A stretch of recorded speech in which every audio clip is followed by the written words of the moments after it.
Setiap minggu kita datang lebih awal, menyusun kursi, menyiapkan sound system, merapikan tempat, semua dikerjakan dalam waktu yang terbatas. Karena tempat ini dipakai bergantian, persiapan baru bisa dimulai setelah lewat tengah hari. Seringkali semuanya terasa mepet, tenaga terkuras, pelayan dan majelis harus terus bergerak cepat. Namun di tengah semua keterbatasan ini, Tuhan tetap bekerja.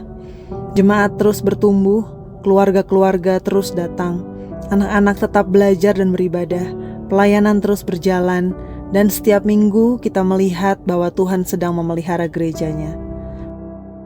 Seperti firman Tuhan, lapangkanlah tempat kemahmu. Kadang pertumbuhan datang bersama tantangan. Kadang iman melangkah lebih dulu, bahkan sebelum semuanya terasa siap. Hari ini, Tuhan membuka sebuah kesempatan bagi kita. Ada peluang untuk memperbaiki atap tempat ibadah ini, agar dapat dipakai dengan lebih stabil ke depan. Ini bukan sekedar perbaikan bangunan, ini adalah kesempatan untuk menyiapkan ruang bagi ibadah, pertumbuhan, dan pelayanan gereja ke depan.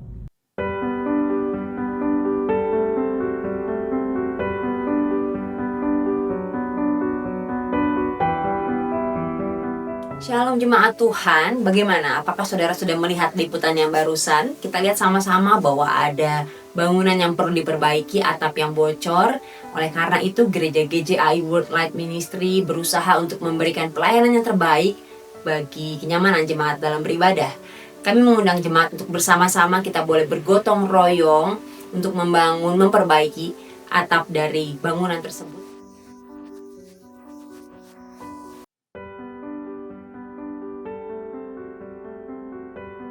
Karena itu, mari kita melangkah bersama dalam doa iman dalam kesatuan.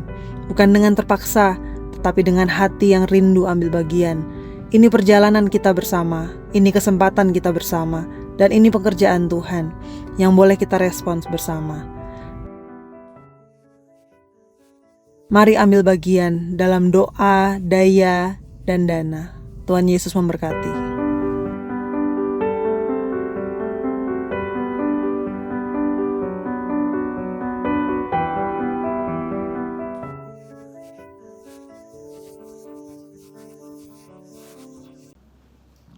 Selamat siang Bapak Ibu semua, Shalom.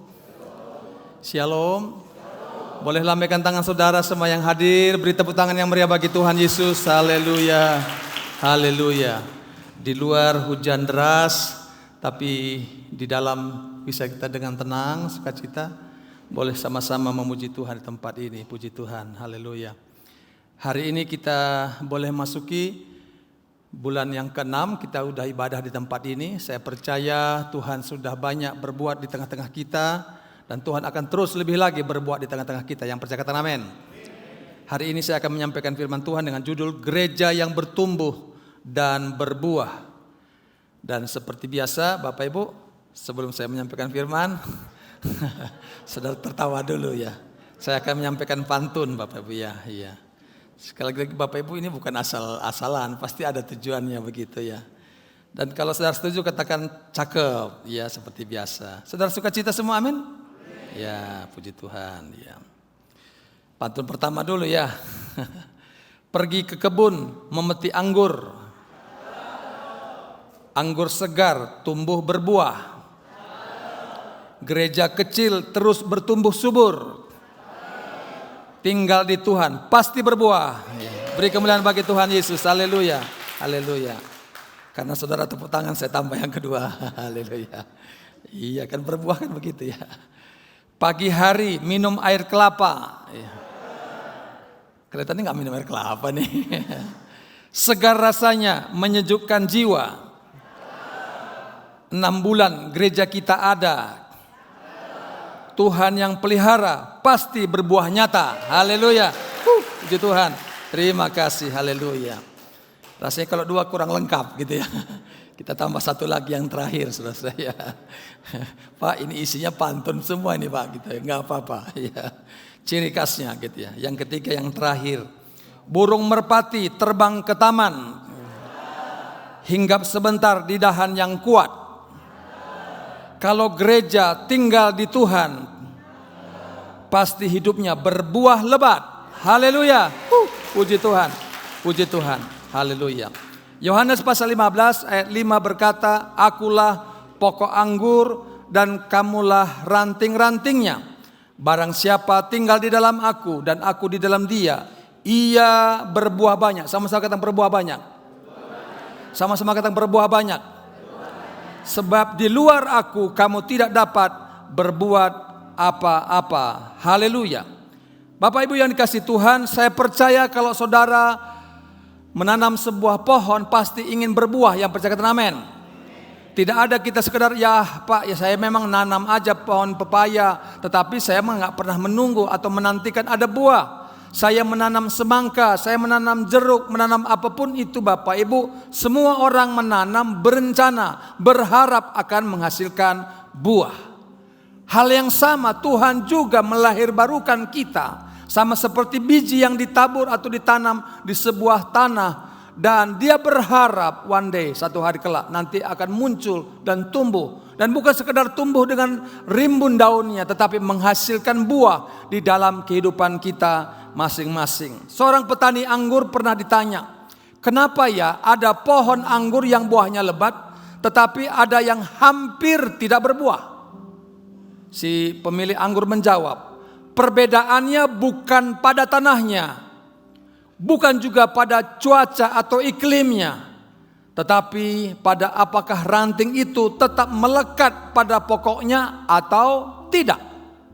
Jadi saudara-saudara, saya menangkap di sini bahwa tidak ada perbedaan. Semua yang nempel, sama-sama katakan nempel.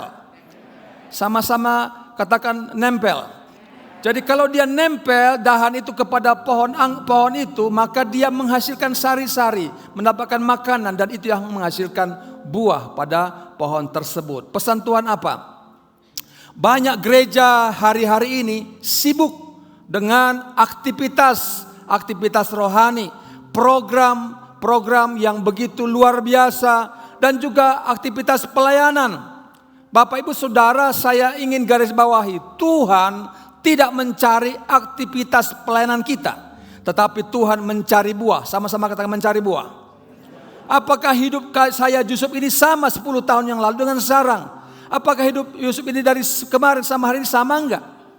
Saya berharap ada perubahan. Yang percaya katakan amin. Tadi pagi saya mau berangkat, saya tiba-tiba keluar pintu, istri saya mengikut dari belakang. Sebelum saya masuk mobil, air mata saya menangis. Saudara-saudara, saya terharu. Saya tiba-tiba merasa bersalah karena cucu saya yang keempat sudah dipanggil Tuhan, sudah dimakamkan. Saya bilang sama istri saya kok keterlaluan ya, saya kok belum ke sana ya. Saya baru 2 kali saja pas pemakaman sama berikutnya. Tapi istri saya udah kita pergi aja ke sana, tapi kok kita nggak bawa kembang ya.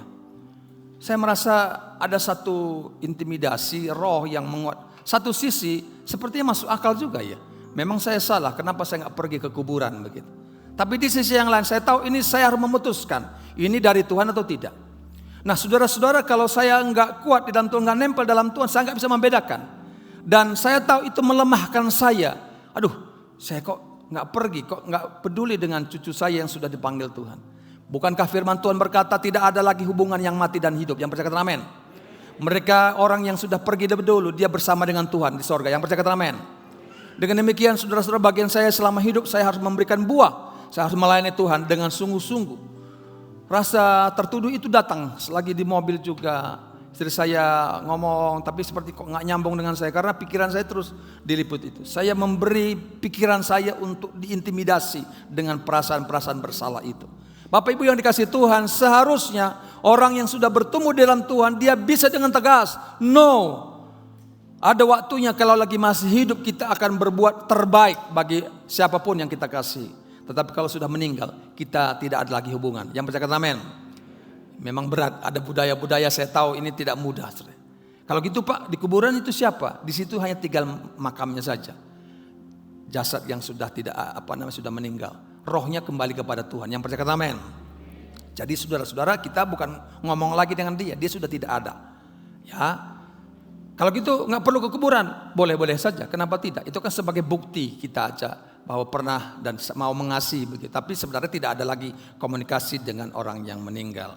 Bapak Ibu yang dikasihi Tuhan, 10 tahun yang lalu Yusuf kalau marah-marah, apakah sama dengan sekarang marah-marah? Apakah masih marah? Masih bisa marah saudara-saudara. Tapi marah-marahnya sudah berubah. Yang berbobot, namanya yang membangun. Sama-sama katakan membangun. Kalau ada hal yang salah tentu ditegur dan dimarahin. Karena kalau tidak nanti malah menjadi salah seterusnya. Bapak Ibu yang dikasihi Tuhan, jadi pesan Tuhan hari ini, Tuhan tidak mencari kesibukan tetapi mencari buah. Buah apa yang akan kita tampilkan di dalam kehidupan kita? Yohanes poin pertama, tinggal di dalam Kristus adalah kunci utamanya. Yohanes 15:4 berkata, tinggallah di dalam aku dan aku di dalam kamu. Ada unity, ada kesatuan, ya. Tinggallah di dalam aku dan aku di dalam kamu. Kata tinggal di sini bukan sekedar datang untuk berbakti seperti ini, datang ke kelompok sel atau ikut Zoom doa pagi, bukan hanya itu. Tinggal berarti di sini hidup melekat, sama-sama kata melekat. Mulai bergantung, saudara-saudara, dan terus terhubung dengan Kristus sendiri. Bapak Ibu yang dikasihi Tuhan, apapun yang kita sedang hadapi, langsung kita tanya Tuhan, ini Tuhan berkenan enggak? Kalau enggak berkenan, saya berhenti. Kalau Tuhan mau, kita lakukan. Gereja Tuhan kita bangun, atau Tuhan bangun lewat kita di tempat ini sudah hampir 6 bulan. Dan saya terus berdoa, kemarin juga saya masih berdoa lagi, Tuhan, misi Tuhan apa sih sebenarnya? Apakah kami hanya ikut-ikutan bangun gereja? Tentu tidak. Misi Tuhanlah yang kita lakukan, bukan misi kita. Saya ulangi lagi. Jadi kita melakukan pelayanan di sini bukan misinya Yusuf, bukan misinya majelis, tapi misinya Tuhan. Sama-sama kata misinya Tuhan. Makanya kita perlu dengar-dengaran Tuhan mau apa di dalam kehidupan kita. Tinggallah di dalam aku, kata Tuhan. Kalau kita tidak menempel dengan Tuhan, maka pelayanan kita, aktivitas kita hanyalah manusiawi saja, bukan ilahi. Tapi kalau kita tinggal di dalam Tuhan, firman-Nya ada dalam hati kita. Makanya tiap pagi kita mendengar firman, baca firman, bahkan sepanjang hari merenungkan, artinya menempel, melekat. Ya, kita bergantung, depend sama Tuhan dan terus terhubung. Ku terhubung denganmu, selalu melekat di hatimu. Firman-Mu itulah dasar hidupku yang berdaulat atas. Sekali lagi, ku terhubung. Ku terhubung denganmu, selalu melekat di hatimu. Firman-Mu itulah dasar hidupku yang berdaulat atasku. Bapak Ibu Saudara, kita perlu terus connecting, terhubung dengan Tuhan, nyambung dengan Tuhan, sehingga keputusan yang kita ambil semuanya memuliakan nama Tuhan. Kira-kira 18 atau sekitar 20 tahun yang lalu, mungkin 20 tahun yang lalu tepatnya, saya mendapatkan sebuah pelayanan yang lagi naik daun, bisa dikatakan. Ada banyak mujizat yang Tuhan buat lewat kehidupan saya bersama keluarga. Dan saya mendapatkan posisi dalam jabatan di sebuah gereja besar di Bandung ini. Dan juga saya menjadi salah satu pimpinan sebuah sekolah teologi cabang dari Singapura, saudara-saudara. Hampir tiap minggu saya bercengkrama dengan tamu-tamu saya dari Amerika, dari Singapura. Saya harus berteliti antar ke Jakarta bolak-balik. Saya sibuk sekali melayani. Bahkan sampai dikatakan saya diangkat jempol oleh majelis gereja itu. Sampai gembalanya, saya bukan gembala tapi wakil. Dari pagi sampai malam saya sibuk sekali. Tidak ada waktu untuk istri dan anak saya. Karena bagi saya nomor 1 Tuhan, nomor 2 pelayanan, bukan keluarga. Dan itu Tuhan izinkan terjadi. Banyak orang memuji saya, semua jemaat berkata, ini dong hamba Tuhan yang benar, rajin sekali. Dari pagi sampai malam, ini saksinya istri saya. Putri saya masih kecil sekali, masih yang kedua bayi, yang kedua nomor 1-nya sudah mulai jalan dan sebagainya. Beda 2 tahun setengah, saudara. Saya merasa saya adalah hamba Tuhan yang diurapi Tuhan, dipakai Tuhan luar biasa. Saya berdoa untuk orang sakit sembuh, mujizat banyak terjadi, banyak orang panggil saya dan sebagainya. Bapak Ibu Saudara, tapi Tuhan rupanya bukan mencari pelayanan saya, bukan mencari kehebatan saya. Dia mencari hati saya yang sungguh-sungguh menyembah Dia. Sampai satu hari ada sebuah pertemuan yang saya adakan, sekitar 500 orang yang hadir di Jalan Muhammad Ramdan, saudara-saudara. Pembicaranya adalah seorang hamba Tuhan yang masih muda waktu itu, namanya John Webster. Saya harus antar jemput dia, saya bawa dia ke hotel dan sebagainya. Saya mengasihi dia dan saya hospitality dia sepanjang beberapa hari di Bandung. Lagi dia khotbah menyampaikan seminar, tiba-tiba dia tegur saya di depan 500 orang. Kalau 500 orang berarti matanya berapa, Pak Ben? 1000 mata. 1000 mata. Dia berkata, Brother Yusuf Tarigan. Waduh, saya bilang sejak kapan ya pelajaran ini? Sekarang setahu saya kalau ada yang salah panggil 4 mata. 4 mata kan ya? Berarti 2 orang kan begitu ya. Supaya kita bisa menegur, supaya tidak ada orang tahu begitu. Kalau enggak diindahkan juga panggil lagi saksi, jadi 6 mata kan. Kalau enggak juga baru disampaikan kepada jemaat. Rasa-rasanya saya enggak perlu disampaikan kepada jemaat. Tapi saudara-saudara disampaikan, Saudara Yusuf, kalau enggak bertobat katanya. Biasanya kan jemaat disuruh bertobat kan. Sekarang pendeta disuruh bertobat gitu. Bertobatnya di mana? Di hadapan jemaat. Saudara baca kisah Daud waktu dia berzina, waktu dia melakukan dosa, pembunuhan dan sebagainya. Dia selimuti, dia tutup dengan luar biasa. Semua Daud begini.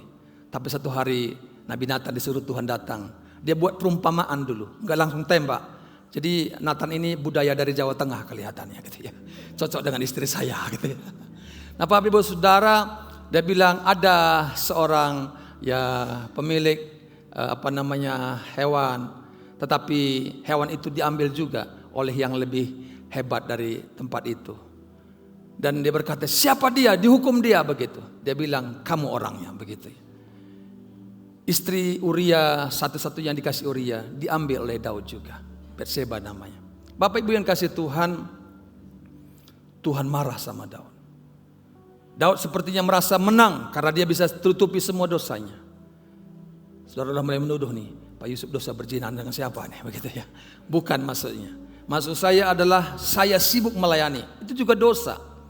Dari pagi sampai malam. Saya waktu hanya beberapa jam di rumah. Karena pagi-pagi saya udah antar lagi tamu saya. Kalau nggak pakai mobil pasti pakai kereta api. Pimpinan semua, majelis semua berkata Pak Yusuf begini. Tapi kalau saya ke rumah semua bilang begini. Karena nggak ada waktu. Mungkin kalau dia tanya kepada saya, Bapak kan orang yang sibuk mengasihi Tuhan. Udah bawa aja kasurnya di gereja aja tinggal begitu kira-kira gitu ya. Untuk nggak disebut gitu. Tapi satu kali pernah dilakukan itu via telepon saudara-saudara ya. Dia menyamar sebagai seorang konseli yang saya mau konseling saudara-saudara ya. Tapi saya nggak panjangkan itu. Saya ingin sampaikan bahwa waktu ditegur, Yusuf, kamu hanya sibuk melayani. Tetapi kamu bukan mengasihi Tuhan. Waduh, muka saya yang hitam ini jadi merah, saudara-saudara ya. Saya bilang, ini bule ini kok berani-berani negor saya begitu ya. Awas nanti saya nggak terjemput lagi loh, gitu ya. Udah ditegur, sudah berdosa, masih juga ada akal busuknya, saudara-saudara. Dalam waktu yang relatif singkat, tapi pesannya begini. Kalau engkau bertobat dalam waktu dekat, 2 hal yang kau bisa kerjakan dalam waktu yang sama. Saudara-saudara, kira-kira saya pilih bertobat atau marah? Wah, kok tahu aja bahasa saya ya. Bapak Ibu Saudara, saya mau marah, tapi kalah dengan hati hancur. Tuhan, berikanlah saya kesempatan anugerah-Mu. Saya menangis waktu itu dan itu direkam. Ada kasetnya. Lalu ditulis oleh sekretariat dari gereja. Semua ada buktinya. Yusuf sibuk melayani, tapi bukan melayani Tuhan. Sejak itu saya bertobat, Tuhan, saya tidak mau lakukan apapun sebelum berjumpa dengan Tuhan. Makanya tiap pagi jangan ganggu saya. Saya bilang kepada siapapun, saya mau berlutut menyembah Dia. Aku berserah, aku berserah pada Yesus Juru Selamat. Aku berserah. Sejak itu saudara-saudara, semua kegiatan akademis yang saya pimpin, saya sebagai wakil gembala juga waktu di gereja besar di Bandung ini, saya tidak lagi perhatikan itu. Agenda saya selalu diajar saudara, kalau bos saya, atasan saya, telepon saya, itu bisa terkencing-kencing. 3 hal harus dicatat, selalu ada note di kantong saya. Kalau saya posisi mobil parkir, saudara kan boleh kepalanya boleh kemana aja, saya enggak, harus kepalanya pas keluar. Supaya begitu disuruh langsung lari begitu. Pakai celana panjang Pak Andri, kaki kanan apa kaki kiri dulu? Pakai baju dulu atau pakai celana panjang dulu? Saya sampai sedemikian rupa dilatih, saudara-saudara. Jadi saya atur semua, nggak boleh asal-asalan. Kalau pergi saya ke Bandung, jalan mana yang paling cepat? Jadi ini jalan semua begitu. Saya dilatih dia. Bapak Ibu yang dikasih Tuhan, saya mulai sombong rupanya. Saya sudah mulai angkuh driver yang menolong saya. Seorang anak Tuhan mengasihi Tuhan, suka negor saya, Pak, saya udah gak dengar lagi. Saya lagi ngejar kerjaan saya. Sekolah yang harus dipimpin pagi sampai sore saya harus ada di sana. Kecuali saya sedang ada keluar kota atau ke Jakarta. Bapak Ibu Saudara, kalau sekolah minggunya nggak ada supirnya, saya antar jemput juga. Kalau nggak ada yang bersihkan kantor di ruang kantor, terlambat OB-nya, saya yang bersihkan. Artinya dari segi kerajinan saya buktikan bahwa saya hamba Tuhan begitu. Kepada manusia. Jadi saya senang dipuji Bapak Ibu. Tapi sebenarnya di rumah istri saya sudah berteriak, kamu itu bukan siapa-siapa. Anak-anak berkata, papa itu bukan siapa-siapa. Sampai ditegur oleh hamba Tuhan ini, sampai dikirim. Bagi saya hamba Tuhan dari Amerika ini, dia memang menyampaikan kepada orang banyak nubuatan, tetapi saya merasa itulah Tuhan utus untuk menegur saya. Kalau enggak saya terus hancur. Setelah itu saya tidak lagi mengutamakan agenda saya berlutut tiap pagi, berserah kepada Tuhan. Tuhan, aku mengasihimu. Saya tidak lagi mengejar pujian manusia, lakukan ini, lakukan itu supaya saya dipuji dan berhasil, kata pemimpin. Tidak. Saya hanya menyembah Tuhan. Dan saat saya menyembah Tuhan, proskuneo, sama-sama kata proskuneo. Bahasa Inggrisnya to kiss, jadi mencium. Enggak mungkin semua bapak-bapak cium semua wanita kan. Yang dicium adalah yang dikenal, betul? Pasangannya kan begitu ya, atau anaknya cium kasih sayang.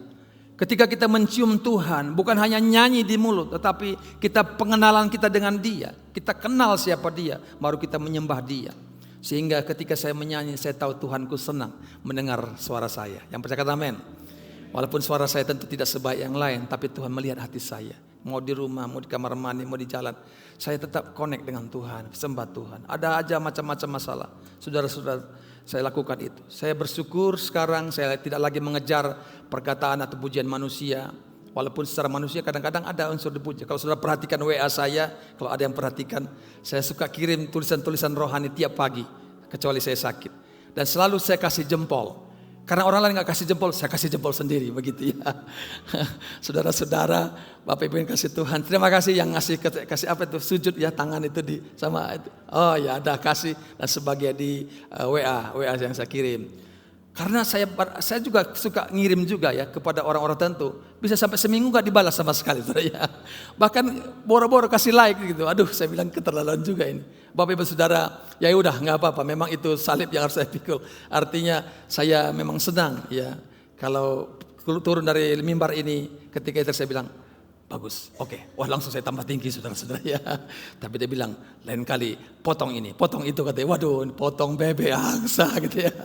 Nah Bapak Ibu Saudara selalu diperhatikan hal ini kurang, itu kurang dan sebagainya. Memang kalau enggak istri saya yang motong, mungkin yang lain juga enggak berani. Bapak Ibu yang dikasih Tuhan, tinggal bukan sekedar datang ibadah, aktivitas, tapi bagaimana kita terus melekat dalam Tuhan. Firman yang ada dalam kita, mulai kita depend, bergantung. Kita membuat perencanaan, program, tema-tema bulanan dan sebagainya. Terus berdoa saya sama Tuhan. Termasuk juga kita untuk rencana pembangunan atau perbaikan atap, gedung gor. Kita terus berdoa, Tuhan kami melangkah sekarang begini. Sekarang sudah sampai di sini. Bapak Ibu Saudara terima kasih buat doa-doanya dan juga terima kasih buat dukungan dananya. Sekarang sudah Pak Jabes seberapa persen? Sepersepuluh ya? Ya sudah cukup besar biaya yang sudah masuk. Dan tunggu lebih besar lagi memang yang belum masuk tentunya saudara ya. Tapi kita bersyukur untuk orang-orang yang sudah berpartisipasi. Bukan soal besarnya. Saya tahu ada juga tadi lagi kita makan juga ada yang ngasih ke istri saya, Bu, Pak ini untuk renovasi, puji Tuhan. Ada yang dalam transfer dan sebagainya. Dari luar kota ya. Ya, Pak Anton di mana Pak Anton? Oh ini Pak Anton di sini ya. Pak Anton boleh berdiri Pak menghadap ke jemaat Pak. Pak Anton ini salah satu hamba Tuhan juga dipakai Tuhan. Boleh Pak menghadap ke jemaat. Tepuk tangan. Ya. Beliau memang tidak banyak berbicara tapi diam-diam. Bapak Ibu Saudara, dia kirim proposal kepada orang-orang yang dikasihi. Menurut saya itu salah satu bentuk support kita yang bisa kita lakukan. Jadi Bapak Ibu Saudara siapapun, ya mungkin sekali lagi saudara-saudara enggak usah juga diungkapkan, tapi saya tahu saya dapat, ya udah saya doakan. Dan saya percaya setiap orang yang menabur walaupun kecil ataupun besar, semua berharga di mata Tuhan. Amin. Beri kebenaran bagi Tuhan Yesus. Haleluya. Dan tentu tidak hanya bentuk uang, sudah bentuk juga tenaga, pikiran, ya. Bapak Andri terus akan berjuang dengan pihak Armet di sini untuk komunikasi bagaimana supaya ini semua terlaksana. Ada Bapak Jabes dan juga Bapak Hendike yang terus akan mempersiapkan sehingga hal-hal ini bisa kita lakukan. Nah Bapak Saudara, jadi di bagian pertama ini tinggal di dalam Kristus adalah kunci utama bagaimana kita berbuah. Nah ciri gereja yang tinggal di dalam Kristus pertama mengutamakan doa. Sama-sama katakan doa. Orang-orang yang berharap sama Tuhan, bergantung kepada Tuhan, menurut saya dia harus berdoa. Doa adalah napas kehidupan. Yang percaya katakan amin. Orang yang gak berdoa berarti gak bernapas. Pak, tapi saya lagi makan masa bisa berdoa? Selagi tidur masa bisa berdoa? Bisa. Sama seperti orang lagi tidur bisa bernapas enggak? Bisa. Lagi makan bisa bernapas enggak? Memang harus bernapas. Artinya doa itu bukan kata-kata. Doa itu adalah relationship, hubungan kita dengan Tuhan. Ketika hubungan kita terus jaga dan perbaiki, maka itu sedang berdoa namanya. Bapak Ibu yang dikasih Tuhan, juga ada macam-macam jenis doa. Saya tidak membahas itu. Yang kedua, hidup dalam firman. Sama-sama kata firman. Firman-Mu pelita bagi kakiku, sama-sama terang bagi jalanku. Jalan bersama Tuhan atau firman Tuhan yang direnungkan siang dan malam, maka dia tidak akan tersesat karena ada tuntunan Tuhan dalam hidupnya. Amin Bapak Ibu ya. Beberapa hari ini saya sedang bergumul saudara-saudara untuk jemaat di sini. Jangan sudah berpikir Pak Yusuf mah khotbah saja, bukan. Saya doa diam, doa baca berita apa yang terjadi dan sebagainya. Izinkan saya singgung sedikit Bapak Ibu ya, bahwa saya tidak hanya berdoa dan menyampaikan firman, saya lagi menggumuli jemaat kami ini. Tuhan ingin bertumbuh baik secara rohani maupun secara ekonomi, ya. Karena visi kita, Tuhan panggil kita bagaimana memberkati sidang jemaat Tuhan, ya. Dan bagi saya siapapun yang datang itu adalah orang yang Tuhan suruh untuk diberkati. Dan kalaupun dia pergi kami berkati juga. Mungkin di tempat lain juga dia mendapatkan berkat begitu ya. Jadi saudara-saudara, bagi saya bukan jemaat itu harus begini begitu, enggak. Siapapun yang mau datang, mau makan secara semani maupun rohani, silakan datang. Kita akan bekali begitu. Nah Bapak Ibu Saudara, saya mendapat informasi karena saya punya grup dari berbagai negara, teman-teman saya dan juga dari pemerintahan dan sebagainya, disinyalir, diprediksi bahwa masa-masa depan, khususnya 5 tahun ke depan, akan terjadi perubahan yang sangat-sangat signifikan. Apa itu? Di mana secara ekonomi kita akan mengalami kesulitan. Bapak Ibu yang kasih Tuhan, usaha-usaha khususnya tekstil dan sebagainya, banyak yang sudah banting setir, ganti dengan jurusan lain. Di mana sekarang ini lebih banyak orang mulai menggarap namanya pertanian. Sama-sama kata pertanian. Pak Yusuf, apa hubungannya nih khotbahnya dengan pertanian? Minta maaf Saudara. Ya saya izin menyampaikan itu karena saya merasa hari-hari ini saya terus bergumul, Tuhan berkatilah umat-Mu, rekan-rekan jemaat-Mu yang sedang berusaha, mungkin di bidang Gojek, kerja, pemerintahan dan sebagainya. Silakan. Tapi saya sedang berdoa bersama beberapa rekan dan majelis. Kami akan mengunjungi ke Jogja, kami akan belajar bagaimana berternak ya, dan juga bercocok tanam dan sebagainya. Bukan sesuatu yang biasa. Jadi saya berdoa begini, kalau kita pelihara kambing, kambingnya kambing yang excellent begitu ya. Kambing yang hebat, yang luar biasa, lain daripada yang lain. Kalau tanam singkong, singkongnya juga besar-besar, bukan singkong seperti gini ya, harus gede-gede gitu ya. Ada yang bisa di sini? Nah, makanya kita mau belajar. Ya, saya sangat bersyukur buat hamba Tuhan, seorang yang sederhana tetapi tidak pernah menonjol, namanya Ibu Yopita. Ya, dia bersama-sama selalu memberikan inspirasi kepada saya. Bahkan saya sedang mencari lahan, Saudara, mencari lahan di mana kita akan bercocok tanam. Jadi Bapak Ibu Saudara, saya ini sebagai gembala tidak hanya berpikir khotbah bagaimana supaya sampai kepada jemaat, tetapi bagaimana jemaat itu sendiri mendapatkan sesuatu lewat pelayanan kita bersama-sama. Saudara mau diberkati, amin. Jadi saudara-saudara, jangan takut karena saya terus berdoa dan akan membawa saudara kepada satu rancangan Tuhan yang besar. Dan rekan-rekan semua yang bergabung, yang mau melayani bersama-sama, ayo mari kita bergandengan tangan. Karena tujuan Tuhan kita ada di sini bukan untuk membesarkan nama, membesarkan grup, membesarkan keluarga, membesarkan diri sendiri, tapi membesarkan nama Tuhan. Yang percaya kata amin. Hidup dalam firman, firman itu yang akan menuntun. Jadi pada hari yang akan datang beberapa di antara kita akan berangkat sesuai dengan kapasitas yang disediakan. Kalau nggak muat nanti bisa lagi berikutnya lagi begitu. Karena sahabat saya dia lulusan dari luar negeri, dia membuka 5 tahun yang lalu tentang bercocok tanam dan juga berternak. Dan hasilnya sangat luar biasa, dia dipakai Tuhan dan berkati banyak orang lagi. Ternyata usaha itu bukan untuk diri sendiri, untuk gerejanya saja, tapi memberkati juga banyak daerah-daerah. Saya bilang wow, lulusan luar negeri waktu saya mendengar dia buka usaha, saya bilang masa pendeta sih buka usaha gitu. Pemikiran saya begitu agak ekstrim. Tapi sekarang saya sudah dibukakan Tuhan bahwa 4-5 tahun yang akan datang orang akan tidak lagi dibutuhkan tenaganya. Misalnya sekarang ini saudara-saudara kalau pergi masuk tol, dulu kan ada orangnya ya, bayar ya, betul transaksi ya. Sekarang nggak usah, pakai apa? Tap aja. Nah saudara-saudara belanja dan sebagainya. Kalau saudara kemarin istri saya pergi ke Jogja, dia itu singkong gitu ya. Apa namanya? Cilembu itu apa? Ubi. Nah ini orang kampung tak bisa bedakan. Ubi itu taruh aja di meja, nggak usah lagi berapa harga, langsung keluar langsung. Loh mas, kok dulu ditanya ini nggak ada lagi kode-kodenya? Ya bu, sekarang mas sudah pakai AI semua. Tante AI gitu ya. AI itu alat ya saudara-saudara. Jadi taruh aja semua, muncul sendiri. Orang hanya tinggal nerima uang aja. Dalam waktu dekat nanti semua pakai robot. Jadi kalau Pak Ben capek nyetir, nanti robot yang nyetir. Gitu ya. Ya Pak kalau biasanya Gojek bawa orang, sekarang nggak usah lagi Pak. Ada orang yang bawa Pak. Ada mesin, ada robot yang bawa. Bayangkan sudah, nggak ada lagi pekerjaan. Sekarang sudah tertawa nih. Saya juga 5 tahun yang lalu tertawa lihat teman saya begitu. Tapi sekarang saya sadar bahwa ini sesuatu yang urgent, sesuatu yang penting. Jadi Bapak Ibu Saudara, saya ingin membukakan mata sedikit sambil berdoa. Tetapi majelis saya lebih tegas lagi bahwa ini kita bergerak nih, begitu ya. Jadi Bapak Ibu Saudara, yang 40 tahun ke atas boleh angkat tangan. Yang 40 tahun ke atas, 40 tahun ke atas. Oh cukup banyak ya. Beri tepuk tangan buat Tuhan Yesus. Haleluya, haleluya. Ya.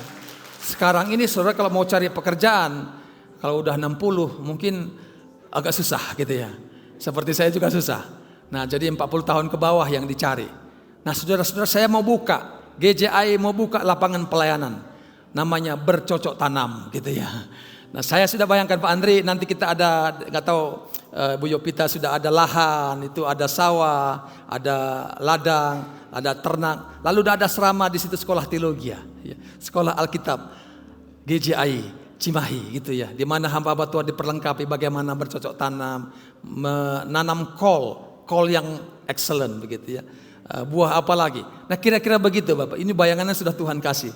Nah Bapak Saudara, sekali lagi kita mau dalam tuntunan firman Tuhan. Kalau saya salah, tegur. Oh Pak salah itu Pak, Bapak mimpinya terlalu tinggi gitu ya.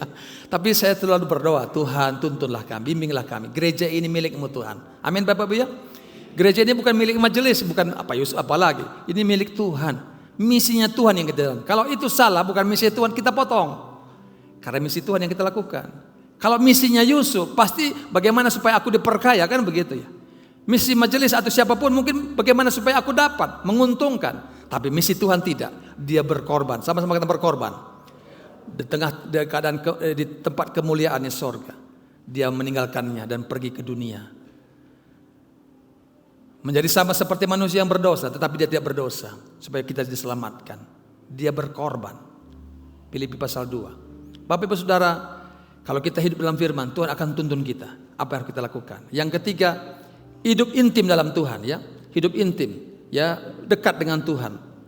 Keintiman dengan Tuhan bukan karena rutinitas, tapi betul-betul intim.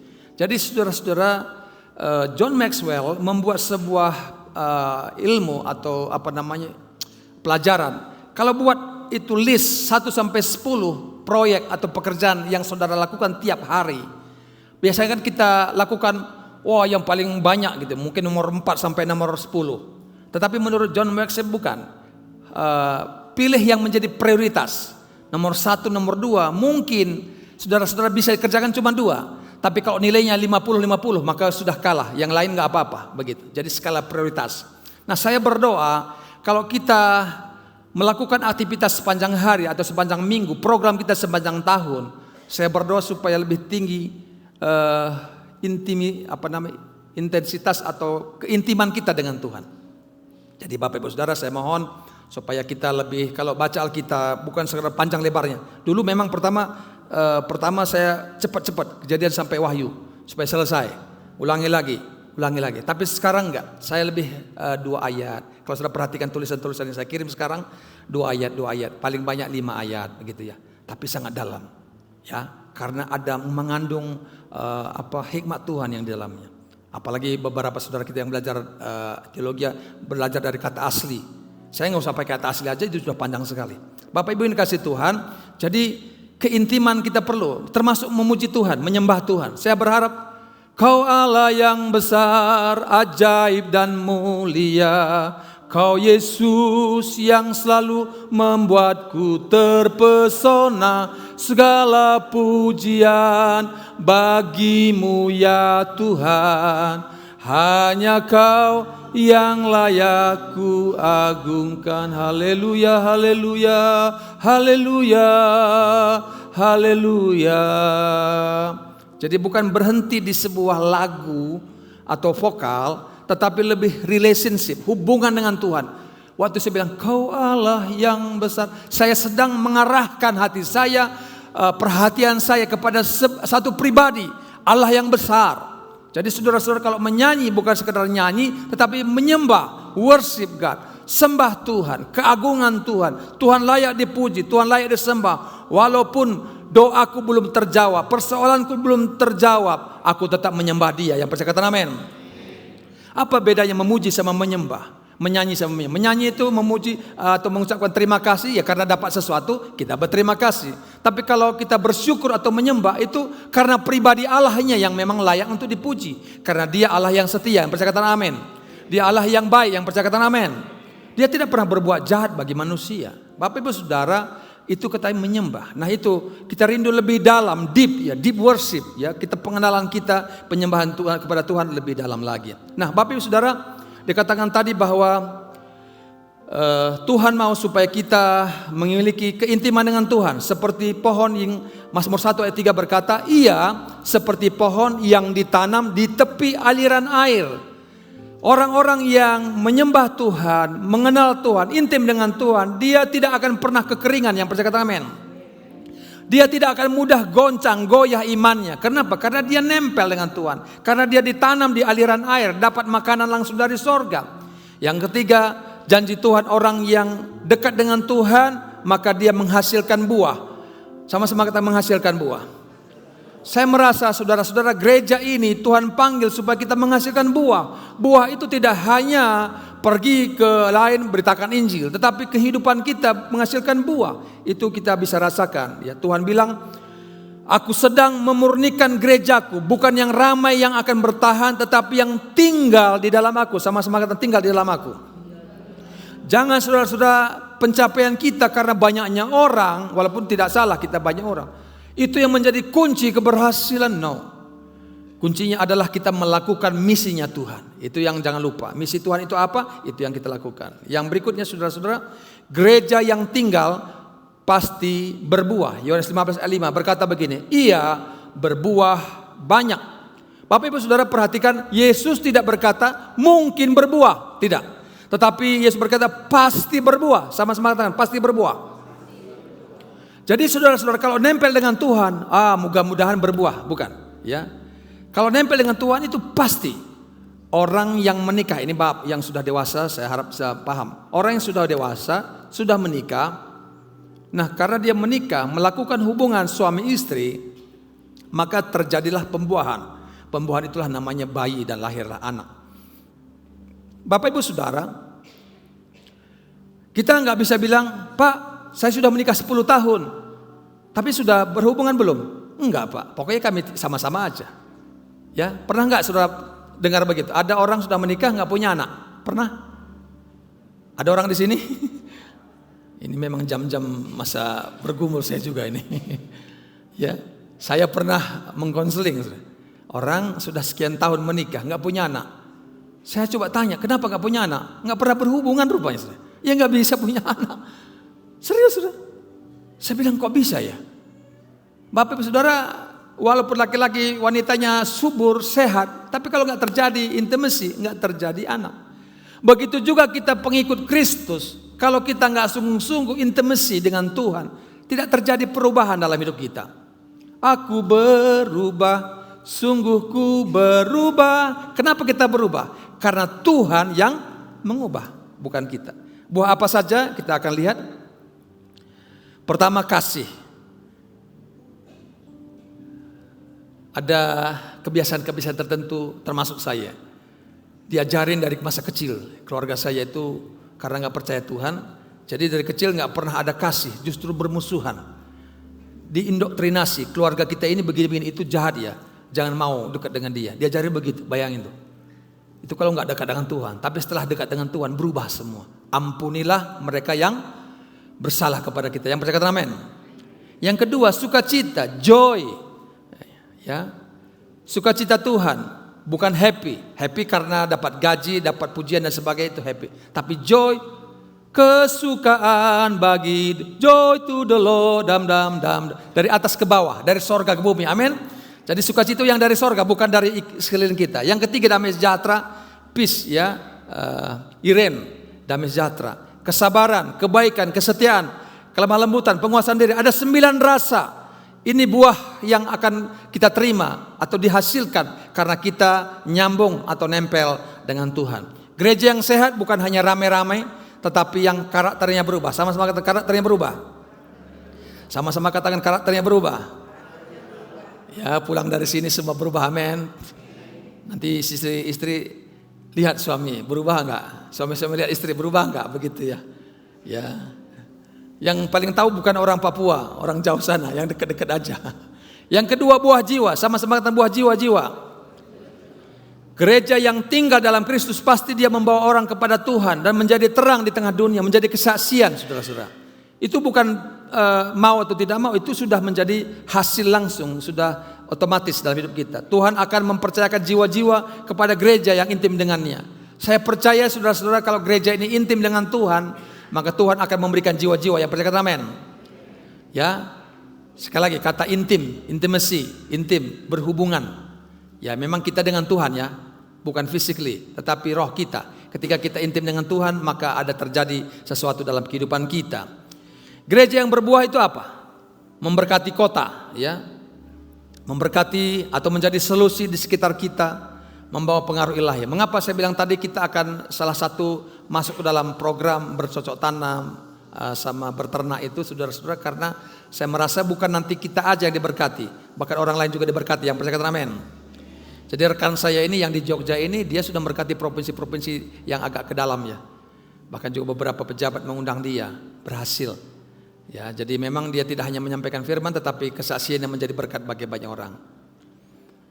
Bapak Ibu Saudara yang kasih Tuhan, sekali lagi jadi saudara-saudara doakan terus. Ini pembangunan kita renovasi, tapi juga kita sedang membangun di mana kita ingin membangun usaha lewat ternak ataupun cocok tanam, dan biar itu boleh juga memberi lapangan kerja bagi jemaat Tuhan. Yang ketiga, yang terakhir, tanpa Kristus kita tidak bisa apa-apa. Firman Tuhan mengatakan Yohanes 15 ayat 5, di luar aku kamu tidak dapat berbuat apa-apa. Artinya apa? Kita bisa saja sibuk, tetapi semua menjadi kosong karena bukan di situ nilainya. Kita juga bisa aktif, tetapi tidak punya impact, tidak bisa berdampak karena Tuhan tidak memberkati. Kita bisa melayani, lakukan ini, lakukan itu, tetapi tidak bisa menghasilkan buah yang kekal karena kita lakukan hanya sebatas aktivitas, bukan hubungan dengan Tuhan. Mengapa Marta ditegur oleh Tuhan sementara Maria dipuji Tuhan? Padahal dua-dua sedang melakukan sesuatu. Karena Marta fokusnya hanya aktivitas, kegiatan physically. Tapi kalau begitu Pak, enggak ada yang angkat ini dong Pak. Kita diam semua? Enggak, semua ada bagiannya. Terima kasih buat choir hari ini. Tadi choir di mana? Boleh lambaikan tangan yang choirnya? Wah, tepuk tangan dulu dong. Haleluya, haleluya. Ya, saya lihat ada perubahan-perubahan choirnya Bu Yanti. Ya Bu Yanti mana? Oh, lagi di belakang. Nah itu terima kasih. juga bagian-bagian lain. Yang belum saya lihat tadi bagian sound ya, belum ada yang membantu ya. Saya udah bilang ke Pak Hendike supaya ada 3 orang yang bisa dimuridkan gitu ya. Kalau LCD sudah Koail ya, Michael dengan Roni ya. Ya, tambah lagi. Nah, Bapak Saudara, saya juga punya sahabat Pak Arya, suka nolong juga bagian syuting. Halo Pak Arya. Nah, Bapak Ibu Saudara, beliau juga sudah bilang ke saya, Pak, cari dong Pak orang-orang yang bisa juga siap dimuridkan, ya. Jadi saudara-saudara, saya ini tidak ngomong aja, saya sedang memuridkan juga di para majelis, para penatua, diaken. Dalam tempo setahun lebih sudah harus buka lagi. Ya, saya sudah bilang, Pak Andri siap-siap nih, adalah hadiman, doain terus ya. Kita akan buka lagi, Anda jadi gembala di sana. Pak Ben dan semua penatua saya sebutkan ya. Ya, ini senyum atau marah ini? Nah, apa yang saya lakukan sekarang, saudara-saudara kan lihat, ya kan? Kekurangannya jangan dilakukan. Ya, hal yang positif diambil kan begitu. Ya, sudah mulai bisik-bisik nih. Tolong Pak Ben, saya mau jadi diaken gitu ya. Bapak Ibu Saudara tentu berdoa ya. Ya, semua. Ya, sebentar kita akan berdoakan, ada beberapa pemimpin kelompok sel dan juga ketua komisi yang belum didoakan pada waktu yang lalu.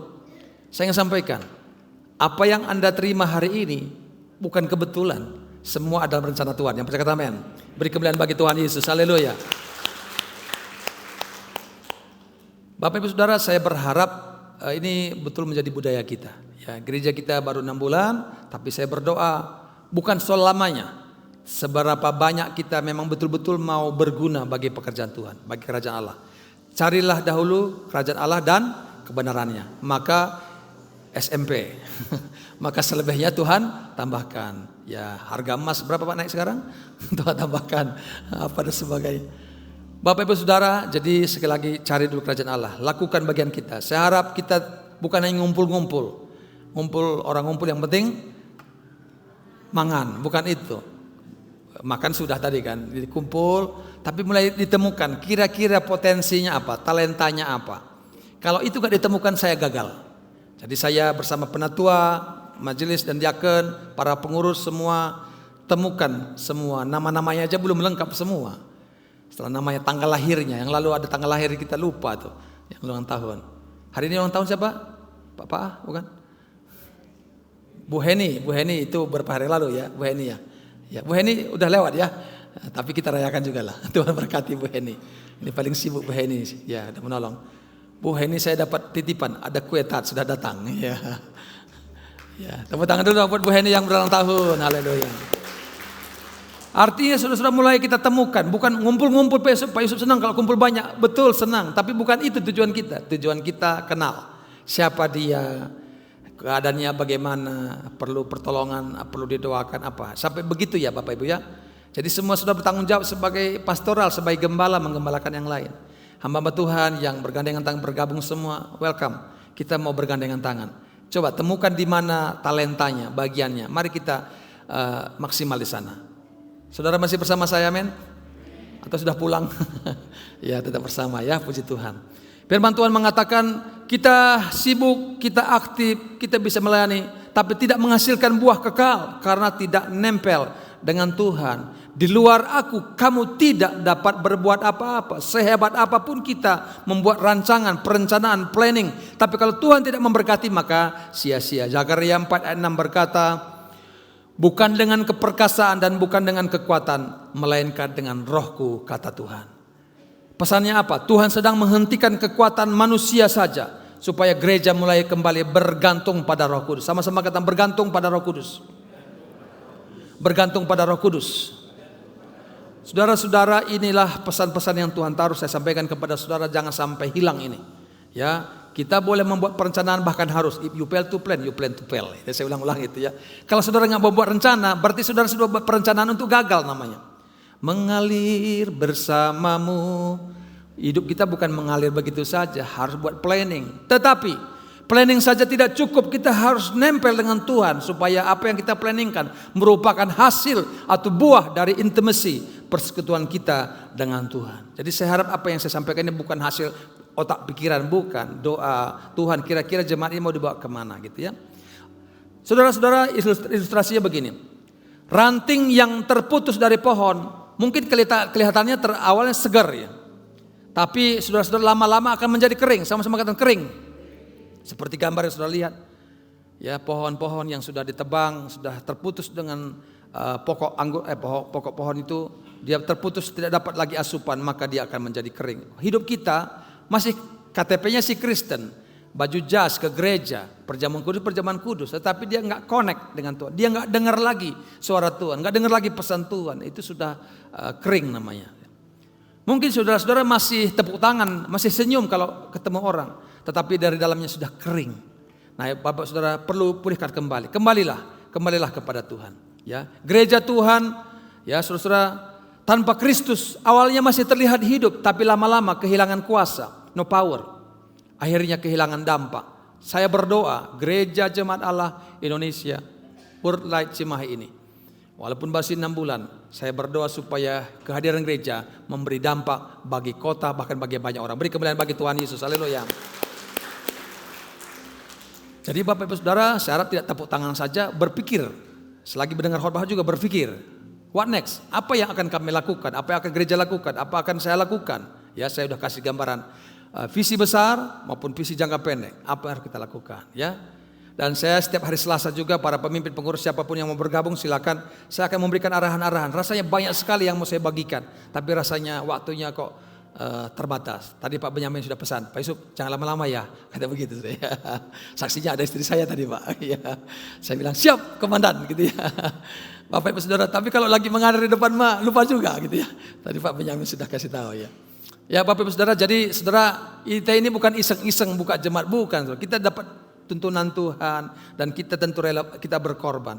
Waktu saya mengambil keputusan untuk melayani di sini, ada Pak Andri, ada Bu Yosepin dan beberapa rekan, istri saya semua pada nggak setuju karena kita sudah cukup nyaman dengan pelayanan sebelum dan sebagainya. Kita diberkati Tuhan luar biasa. Tapi Tuhan panggil kita bukan hanya untuk mendapatkan berkat, tetapi juga mulai memberkati, mulai berkorban tentunya ya. Sebagaimana Yesus sebagai teladan kita, dia bukan korban uang, waktu dan sebagainya, tapi nyawanya sendiri dia korbankan. Saya tidak tahu, saudara juga datang ke sini pasti berkorban, tapi saya percaya mata Tuhan melihat kita semua. Amin Bapak Ibu ya. Pengorbanan waktu ini kan jam-jamnya tidur sudah, jam ngantuk itu tarik selimut tuh enak sih ya, pakai AC ya, waduh enak. Bapak Ibu Saudara kasih Tuhan, awalnya masih terlihat hidup, tapi lama-lama kehilangan kuasa, akhirnya kehilangan dampak. Rasul Paulus, hamba Tuhan yang saya hormati, yang saya kagumi, hidupku bukannya aku lagi, melainkan Kristus yang hidup dalam aku. Galatia 2 ayat 20. Kita akan baca bersama-sama 1, 2, 3. Hidupku bukannya aku lagi, melainkan satu lagi, sekali lagi. Hidupku bukannya aku lagi. Hidupku bukannya aku lagi, tapi Yesus dalamku. Hidupku bukannya aku lagi, tapi Yesus dalamku. Yesus hidup. Yesus hidup dalamku. Hidupku bukannya aku lagi, tapi Yesus dalamku. Tapi Yesus dalam. Beri kemuliaan bagi Tuhan Yesus. Haleluya. Rahasia pelayanan Paulus bukan hanya karena strategi yang begitu hebat. Seorang S3 mungkin sekolah tinggi dia, karena dia dibimbing oleh, tiba-tiba saya lupa. Paulus dibimbing siapa? Gamaliel, ya Bapak Gamaliel, Om Gamaliel, ya Bapak Ibu Saudara. Tetapi dia memiliki strategi bukan karena itu semata-mata, tetapi karena dia ada di dalam Kristus. Ya. Andrew Murray berkata, ranting harus tinggal pada pokok anggur. Jika tidak, ia tidak dapat berbuah. Ya. Saudara-saudara, di depan ini ada beberapa jenis pohon. Saya percaya yang saya sentuh ini pasti hidup. Benar Ibu Jopita? Pasti hidup. Ini pasti hidup, betul? Ya, betul. Ini pasti hidup Pak Ben? Enggak, ya. Bisa bedakan ya. Yang lebih awet mungkin di sini ya. Yang ini ya. Saudara-saudara, dalam kehidupan mengikut Kristus, kita menghasilkan buah hidup real atau tidak itu ketahuan. Sama seperti saudara bisa membedakan ini tadi yang palsu ya. Plastik, ini juga plastik. Tapi ini hidup, betul? Betul? Bu Yopita betul? Ya, yang punya bilang betul, ya udah betul saudara. Jadi saudara kasih Tuhan, jadi Billy Graham bilang kesetiaan dalam tinggal di dalam Tuhan menghasilkan buah yang sejati. Jadi buah yang sejati akan kita perlihatkan ketika kita nempel. Sederhana sekali pelajaran hari ini. Berbuah banyak ketika kita tinggal dalam Kristus, firman dalam kita, maka kita akan bisa menghasilkan buah ya. Jadi kesetiaan kita terus mengiring Tuhan, tinggal dalam Tuhan, baca firman-Nya, itu akan membuat kita berhasil dan beruntung. Saudara-saudara yang belum pernah ikut doa pagi lewat Zoom ada? Atau yang sudah aja? Yang sudah? Yang pernah ikut doa pagi Zoom? Ya puji Tuhan, ada 1000 orang yang belum. Ya, saya undang jauh-jauh dari luar pulau datang semua, tapi yang Cimahi nggak datang, saudara. Sebenarnya mudah aja, di angkot, di mobil, dimanapun saudara tinggal klik aja. Ya, kecuali yang nggak punya handphone, silakan hubungi Pak Benyamin. Ya. Handphone ini saudara sederhana aja. Sekarang sudah ada Zoom di mana tinggal ada. Ya kemarin yang kesulitan hanya Ibu Yopita ya, tapi Ibu Yopita pun sudah punya Zoom sekarang. Tepuk tangan dulu buat Tuhan ya. Ya. Saya berharap saudara 30 menit aja. Berapa menit Bu Josephine? 30 menit ya. Kalau mau tambah 45 menit kata Bu Heni. Dari jam 5.45 ya Bu ya, sampai jam 6.30. Mungkin saudara berkata, Pak kecil, waktunya cuma singkat. Tapi kalau saudara lakukan tiap hari, kecuali minggu, engkau akan menjadi orang hebat. Amin. Betul saudara, betul. Saya orang kampung, orang bodoh. Tapi ketika firman Tuhan masuk dalam diri saya, diberi Tuhan pencerahan. Ya, saya berdoa dan ketemu dengan Brigjen, Letjen, pimpinan perusahaan, dengan wali kota, wakil gubernur, bahkan gubernur waktu Jakarta. Saya orang kampung kok bisa? Karena diberi Tuhan pencerahan. Ya. Saudara-saudara, jadi saya berharap firman itu luar biasa. Amin Bapak Ibu ya. Firman Tuhan membuat kita orang bodoh menjadi pintar. Amin. Jadi kalau ada di sini merasa bodoh, baca firman. Amin. Baca firman. Saya mendengar kesaksian seorang hamba Tuhan cukup terkenal. Ada anak-anaknya yang kesekian gak naik kelas.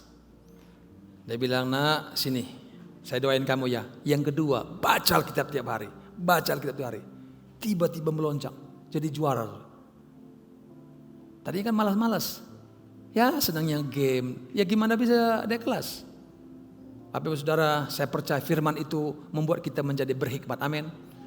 Dalam bisnis, kenapa saya bilang tadi 5 tahun akan datang tadi, selain informasi saya dapat sesuatu dari Tuhan. Ini bukan main-main. Mungkin orang merasa main-main, enggak. Serius nih. 5 tahun akan datang saudara akan tahu, iya ya Pak Yusuf pernah bilang, kalau kita biarkan ini, generasi ini, maka hilang sudah. Saya pernah berdoa Tuhan kirimkan 100 orang anak muda. Amin. Di sini tempat ini saya pernah berdoa. Sampai sekarang belum, tapi saya masih berdoa terus. 100 anak muda yang takut Tuhan, yang enggak berbuat dosa. Amin. Karena mereka akan dipakai Tuhan dengan kuasa untuk menjadi berkat bagi kota Indonesia. Nah kalau istri saya sudah mengangguk-angguk berarti sudah harus selesai. Gitu ya. Buah apa yang kau ingin hasilkan? Buah karakter, buah jiwa-jiwa, buah pelayanan. Atau selama ini kita tanpa buah? Firman Tuhan Matius 7:20 berkata, dari buahnya lah kamu akan mengenal mereka. Siapa saudara, siapa saya? Dari buahnya akan ketahuan. Langkah praktisnya apa? Bangun kehidupan doa setiap hari. Minimal 15-30 menit. Kalau saya anjurkan tadi selain pribadi bisa bersama-sama. Nanti nomor Zoom-nya bisa minta kepada para pengurus. Ya. Ibu Heni yang paling setia itu selalu ngirim. Yang kedua, hidup dalam firman Tuhan. Renungkan firman, baca, renungkan. Jadi bukan hanya dengar. Sekarang ini buka YouTube di mana aja bisa. Khotbah-khotbah. Saya senang kalau Pak Benyamin ketemu, kalau lagi tadi diam langsung udah dengar khotbah lagi dia. Dengar khotbah lagi. Jadi hidupnya penuh dengan khotbah-khotbah terus gitu ya. Dipakai Tuhan luar biasa kelak ya. Puji Tuhan.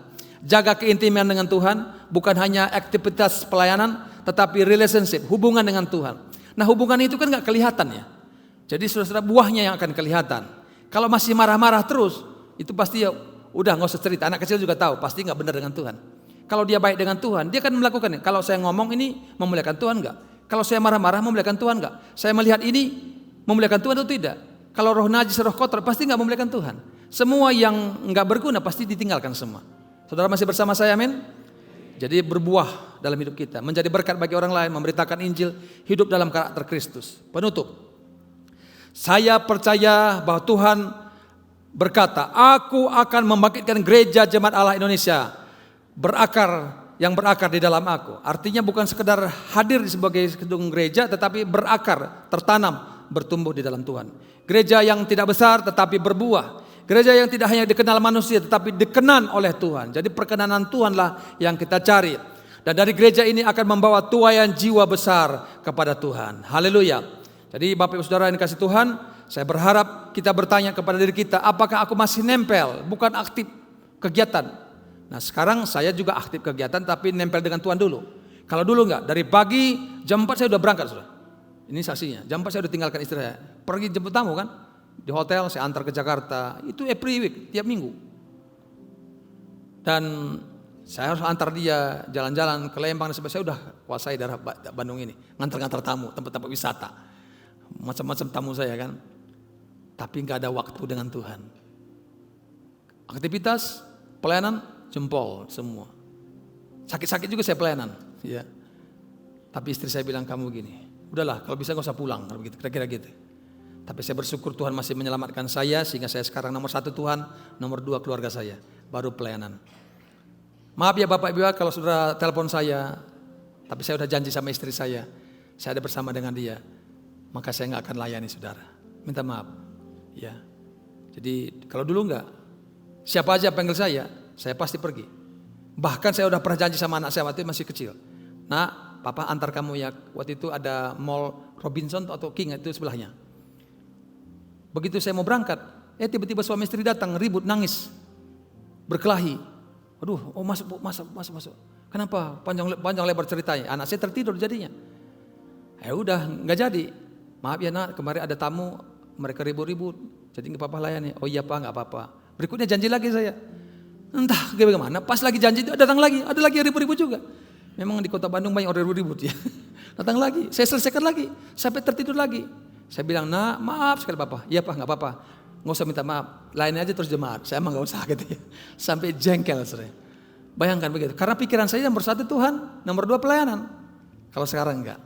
Karena kalau ngantar istri saya nggak mungkin Pak Benyamin ngantar istri saya. Harus saya ngantar dia. Amin Bapak ya. Karena saya suaminya. Oh gitu ya. Jadi nggak akan ada yang bisa menggantikan posisi saya. Betul mah? Senyum dia. Kadang-kadang saya bilang gini, udah mah ada minta tolong aja nanti orangnya nyetir ya. Boleh nyetir Pak, nyetir sih bisa siapa aja. Tapi yang menggantikan kamu gak ada yang bisa gitu. Wah bangga juga gitu ya. Nah Bapak Saudara artinya apa? Nomor 1 Tuhan, nomor 2 keluarga kita. Kalau sampai saya gara-gara pelayanan, keluarga saya gak peduli, saya kira saya bersalah di hadapan Tuhan dan juga keluarga. Saya minta maaf Bapak Ibu semua di hadapan jemaat. Saya memang seorang gembala, tapi saya juga ada skala prioritas saya. Pertama Tuhan, yang kedua keluarga saya, tapi juga ada waktu untuk pelayanan Tuhan. Amin Bapak Ibu ya. Jadi saya senang Bapak Ibu Saudara boleh bersama-sama di sini. Mari kita tertanam, bertumbuh dan berbuah. Ya, dan kita ada program-program ke depan, mari kita dukung bersama-sama. Ya, dalam kesempatan ini ada beberapa PKS kelompok sel yang sudah kita bangun, kita doakan supaya semua bisa maju dan kita bertumbuh bersama-sama. Kami silakan kepada Bapak Andri akan memanggil para penatua, para pemimpin kelompok sel dan ketua komisi yang akan didoakan. Bapak Ibu semua, saya harap kita bisa mendukung orang-orang yang sudah dipilih Tuhan untuk bisa melayani bersama-sama. Bisa berdiri di depan nanti. Pak Ziko ini namanya Pak Ziko Ardiles Tambalean ya Pak. Ya. Kemudian yang kedua untuk Komsel Permata Hati Cimahi, ya, Ibu Yovita. Ya silakan Bu. Ibu Yovita Rusyati, silakan Bu. Jadi Bapak Ibu semua hari ini di samping Pak Ziko ini sebagai salah satu ketua PKS-nya, PKS apa namanya Pak? Breakthrough ya. Tapi beliau juga sekarang akan dikukuhkan sebagai ketua komisi pria double. Ya, yang ketiga kami panggilkan Bapak Tafati, Bapak Penatuk Pak Tafati, yaitu sebagai PKS daripada Komsel Armet. Ya, hari ini ada anggotanya Pak. Ibu ada anggotanya? Komsel Permata Cimahi mana? Permata. Ya, ada ya? Ya, ada. Ya, Komsel Armet ada anggotanya? Armet? Wah, ini banyak di belakang semua. Ya. Kemudian yang berikutnya ya, lanjut. Yang berikutnya saya panggil Pak Benyamin Suharjo sebagai PKS apa namanya komselnya Pak? Lumina, Komsel Lumina, di mana Pak home base-nya? Kota Baru. Kota Baru sesuai juga nanti sama ini ya, sama tempat-tempat yang akan dijadikan Komsel seperti itu. Ya. Kemudian berikutnya akan kami panggil Ibu Penatoa Yosefin. Komselnya namanya Kasih ya. Komsel Kasih hari ini Bapak Ibu semua kalau menikmati di GOR sana kondisinya sudah bersih ya. Ini kerjasama antara Komsel Kasih dan ya komisi ya, Komsel Dewasa Muda seperti itu ya. Terima kasih Bu Yosefin dan teman-teman. Berikutnya kami panggilkan Ibu Monica Tarigan sebagai PKS Komsel Youth dan Teen. Oh iya, mungkin ya ada yang bisa mewakili mungkin? Bu Yanti ya, mana Bu Yanti? Bu Yanti? Nah Bu lewat sini Bu, jangan terjun Bu. Silakan. Mewakili ya, Bu Monica silakan. Ibu Yanti Sri Hartanti. Jadi kalau Bapak Ibu semua pagi-pagi ikut Zoom doa pagi ya, itu suaranya sangat memberkati. Betul ya? Betul. Ada yang bersaksi Ibu di Komsel kami, katanya dengan persembahannya Ibu Yanti itu sangat memberkati sekali. Amin. Betul ya? Ini orangnya juga ada di sini, tidak perlu saya sampaikan. Ya, baik. Terima kasih. Berikutnya Bapak Antonius Meliala. Silakan Pak. Ya. Ya, makasih. Bapak Antonius Meliala ini sebagai leader daripada Komsel Pondok Ciptamas. Ya, sesuai dengan namanya Bapak Ibu semua, ini posisinya ada di perumahan Pondok Ciptamas atau disingkat PCM. Anggotanya mana? Anggotanya. Ya. Wakilnya Bapak Jepan mana? Nah itu, Pak Jepan berdiri dong. Berdiri Pak. Nah ini wakilnya Pak Anton. Ya. Baik. Kemudian yang terakhir ya, Bapak Fa'a. Nah, Bapak Fa'a. Bapak Fa'a ini sebagai PKS atau calon PKS untuk Komsel Dewasa Muda. Ini luar biasa nih. Pak Fa'a tadi pagi-pagi sebetulnya berhalangan Bapak Ibu semua. Istrinya Ibu Marni juga kondisi sakit. Tapi beliau punya semangat dan pada sore hari ini atau siang hari ini dia berserta keluarga ada di sini semua ya. Puji Tuhan, terima kasih. Mungkin begitu Pak. Ya, Silakan. baik. Mari kita bangkit berdiri semua Bapak Ibu. Saya bacakan firman Tuhan sebelum kita berdoa kepada hamba Tuhan. Saya harap kita semua berdiri. 1 Petrus 5 ayat 2 sampai 3 firman Tuhan berkata, mungkin Bapak Ibu boleh menghadap ke depan sekali lagi para PKS Menghadap ke depan. yang menghadap Bapak ke Ibu. saya. Berbalik. Ya, berbalik ya. Karena saya melihat dari belakang. Oke. 1 Petrus 5 ayat 2 dan 3. Gembalakanlah kawanan domba Allah yang ada padamu. Jangan dengan paksa, tetapi dengan sukarela, sesuai dengan kehendak Allah. Dan janganlah kamu berbuat seolah-olah kamu mau memerintah, tetapi jadilah teladan bagi kawanan domba itu. Yang percaya katakan amin. Nah, makna pemimpin kelompok sel atau komisi, saudara dipanggil Tuhan bukan untuk berkuasa, tetapi untuk menggembalakan dengan hati, dan sekali lagi tentu dengan memberi contoh atau memberi teladan hidup. Melayani. Sekarang boleh menghadap ke jemaat sekali lagi. Lebih sungguh melayani lebih sungguh.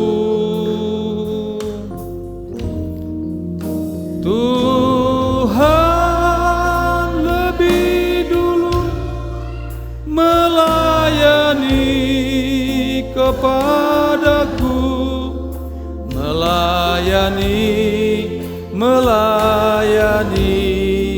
lebih sungguh. Semua para PKS boleh angkat tangan. Mengasihi lebih sungguh.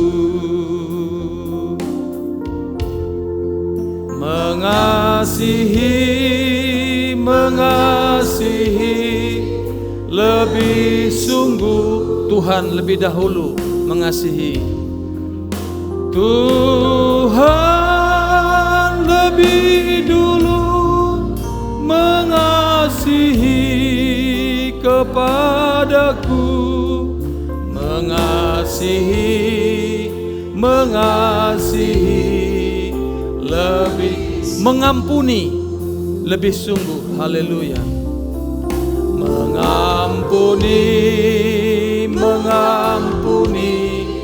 lebih sungguh. Ini kami semua hamba-hambamu Tuhan, memohon anugerah-Mu.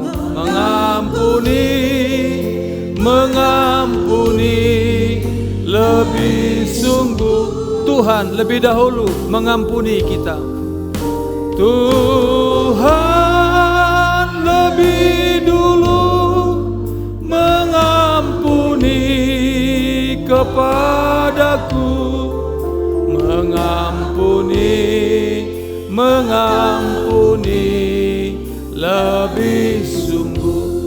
Bapak Ibu sidang jemaat Tuhan, para pelayan, mari kita arahkan tangan kita kepada para PKS yang Tuhan sudah pilih. Bapak, kami arahkan tangan kami memberkati hamba-hambamu yang memberikan hidupnya untuk melayani Engkau. Berkati ya Tuhan, sesuai dengan tanggung jawab panggilan yang Kau percayakan. Pengurapan Allah turun atas hamba-hambamu, di dalam nama Bapa, Putra dan Roh Kudus, di dalam nama Tuhan Yesus, Allah yang memilih, Allah yang mengurapi. Berkati hamba-hambamu Tuhan. Engkau Allah bersama-sama dengan hamba-Mu dalam setiap hal yang mereka hadapi Tuhan. Tuhan sertai, Tuhan yang membuat berhasil. Pengurapan Allah turun atas hamba-Mu di dalam nama Yesus. Di dalam nama Yesus, terima kuasa Allah, terima pengurapannya. Allah yang memilih, Allah yang melengkapi, Allah yang memberkati. Kami terima pengurapan-Mu di dalam nama Yesus. Kami boleh menjadi hamba-hamba Tuhan, menggembalakan sidang jemaat Tuhan dengan setia, dengan pengabdian. Dalam nama Yesus kami bersyukur. Haleluya. Amin. Beri kemuliaan bagi Tuhan. Tuhan berkati, selamat melayani. Selamat melayani, Tuhan berkati, selamat melayani. Selamat melayani, Tuhan berkati, selamat melayani, Tuhan berkati. Silakan duduk Bapak Ibu, Tuhan berkati semua. Kita akan dengarkan pengumuman ya.